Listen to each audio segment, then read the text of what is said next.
I think the status quo that we need to disrupt is basically this, what has now become a kind of global cultural model that dictates the terms and conditions of our relationships between human beings, that is human beings to human beings, and human beings to the natural world. We have been for the last 500 years or so engaged in a process in which we have interfaced with the natural environment and produced wealth for only a selected portion of the population of the world. In fact, the last 500 years we've seen the systematic extraction of wealth from one part of the world and its accumulation in others.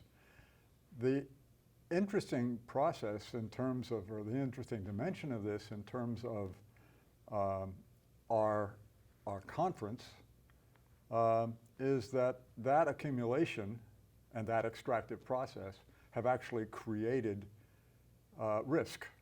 As a matter of fact, we are creating risk on a daily basis, and consequently, the result of that risk very often, when it interfaces with a natural hazard, is a disaster.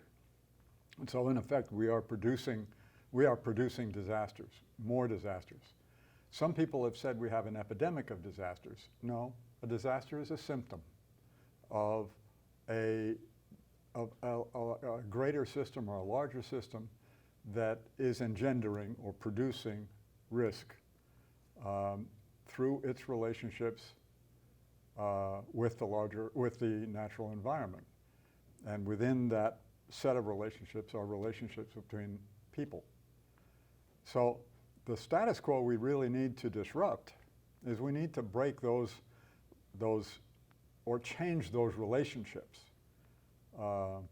And it's a daunting task because it really means reconfiguring the way we understand each other and the way we understand the world.